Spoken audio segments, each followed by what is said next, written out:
ప్రతి ఇంట్లో కూడా ప్రజలు మంగళారతులతో ఈ అక్షింతలను స్వాగతం పలికి అయోధ్య నుంచి వచ్చినటువంటి అక్షింతలను ప్రతి ఇంట్లో ఉన్నటువంటి కుటుంబ సభ్యులు ఎంతో భక్తి భావంతో తీసుకొని తమ ఇంట్లో ఉన్నటువంటి దేవుడి దగ్గర పెట్టుకుంటుంటే కాంగ్రెస్ పార్టీకి నొప్పి ఎందుకని అడుగుతా ఉన్నాను. ఇక్కడ పోలీసులకు వచ్చేటువంటి బాధ ఎందుకు అడుగుతా ఉన్నాను. ఎక్కడైనా ఏదైనా ల్యాండ్ ఆర్డర్ ప్రాబ్లం తలెత్తిందా చెప్పాల్సిన అవసరం ఉంది. ఏ ఒక్కరైనా ఏమో మతం గురించి మాట్లాడాలని అడుగుతా ఉన్నాను. ఎక్కడైనా శాంతి భద్రతలకు భంగం కలిగిందా అడుగుతా ఉన్నాను. ఎవరైనా ఉద్రేకపూరితమైనటువంటి ఉపన్యాసాలు ఇచ్చారో అడుగుతా ఉన్నాను. మహిళలు ఇంటింటికి తిరిగి అక్షింతలు, అయోధ్య అక్షింతలు, రాముడి అక్షింతలు ఇంటింటికి ఇస్తా ఉంటే ఇక్కడ ఉన్నటువంటి కాంగ్రెస్ పార్టీ ప్రభుత్వం ఎందుకు ఈరోజు హైదరాబాద్ నగరంలో కేసులు పెడుతుందో ఈరోజు ప్రజలు అర్థం చేసుకోవాల్సిన అవసరం ఉంది.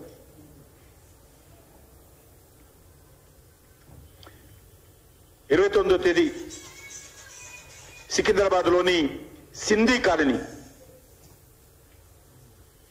కోనేరు బస్తీ ప్రాంతంలో మరి అక్కడ ఉన్నటువంటి ప్రజలు అక్షింతలు చేస్తా ఉంటే అప్పుడు కూడా కేసు పెట్టారు. 29న జరిగినటువంటి కార్యక్రమానికి సంబంధించి వారం రోజుల తర్వాత ఎఫ్ఐఆర్ తీశారు హైదరాబాద్ లో. ఎవరు ఒత్తిడి మేరకు తీసుకొచ్చారని అడుగుతా ఉన్నాను.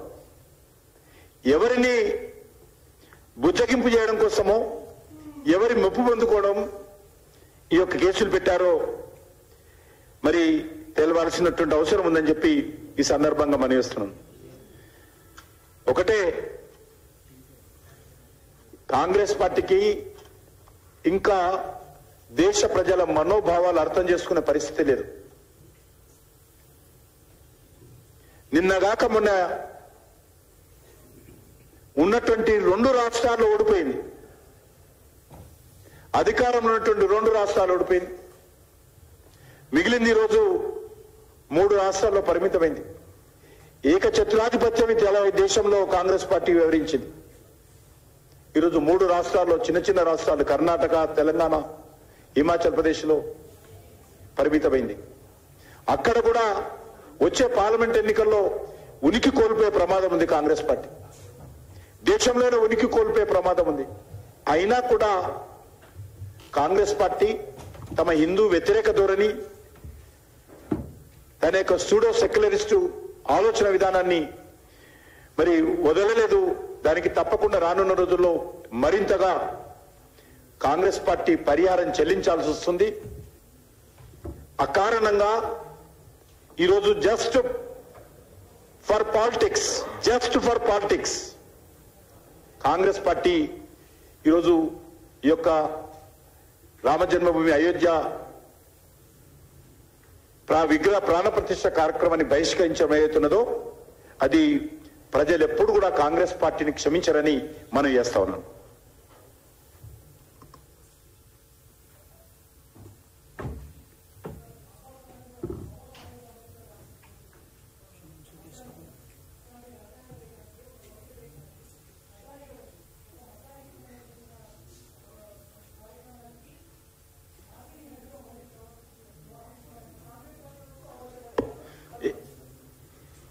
ఎక్కడైనా రాజ్యాంగంలో ఏదైనా ఒక మతానికి సంబంధించినటువంటి ఉత్సవానికి పాల్గొన్నదని అంబేద్కర్ గారు ఇక్కడ రాశారా? ఎవరు కొత్తగా ఒక్కరికన్నా పెడుతున్నది నాకు అర్థం కాదు.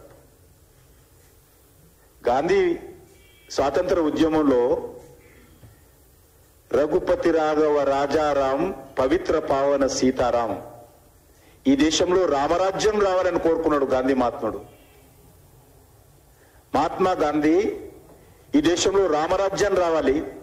స్వతంత్ర ఉద్యమంలో ఆయన భజన రఘుపతి రాఘవ రాజారాం పవిత్ర భావన సీత, ఇదే ఆయన చెప్పినటువంటి భజన. ఈ యొక్క భజన నేపథ్యంలోనే ఆ రోజు ప్రజలందరూ కూడా ఏకమయ్యారు. నేను మిగతా విషయాలు మాట్లాడదలుచుకోలేదు, ఎందుకంటే నేను వాళ్ళలాగా దిగజారి మాట్లాడలేను. ప్రభుత్వ డబ్బులతో అన్ని రకాలుగా చేయొచ్చు వాళ్ళు.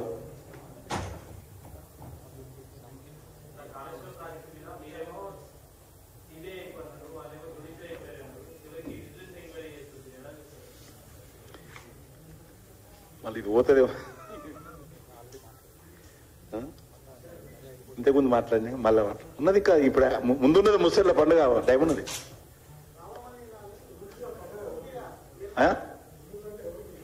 కాంగ్రెస్ పార్టీకి ఇదంతా తెలుస్తుంది.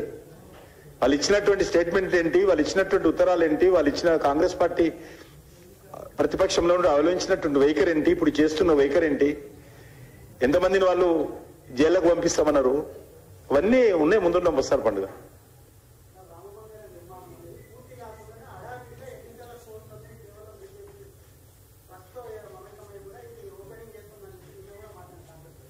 ట్రస్ట్ కు సంబంధించిన విషయం, అది కాంగ్రెస్ పార్టీకో బీజేపీకి సంబంధించిన విషయం కాదు. అది బీజేపీ ఆఫీస్ లో మేము కూర్చొని ఇప్పుడు ఈ రోజు రామ మందిర నిర్మాణం జరగాలని మేము నిర్ణయించాం. అనేక సంవత్సరం ఇప్పుడు ఇది నిర్ణయించి కూడా ఆల్మోస్ట్ 2 సంవత్సరాల క్రితం ఈ డేట్ నిర్ణయించారు. ఇప్పుడు కాదు, 2 years క్రితమే వాళ్ళు అప్పుడు ఉన్నటువంటి ఎజెండా ప్రకారము, వాళ్ళు ఉన్నటువంటి ముహూర్తం ప్రకారం నిర్ణయం తీశారు. అది మేమో ఎవరో నిర్ణయించారు. అది ఎన్నికలకు దానికి సంబంధం లేదు. ఎన్నికలు ఇంకా 3 నెలలు ఉన్నాయి. ఏ పేపర్లో వచ్చింది అది? ఎందుకు పేపర్ గట్లనే ఉంటుంది, మాకు తెలియదు కదా. అది నేను చూస్తే కదా చెప్తా. ఏ స్వామీజీ అనేది రికార్డు ఉంటే నేను మాట్లాడతా. నేను స్వామీజీనో నేను కన్విన్స్ చేసుకుంటా పోయి చెప్పు ఏ స్వామీజీ ఏదైనా ఆయన స్వయంగా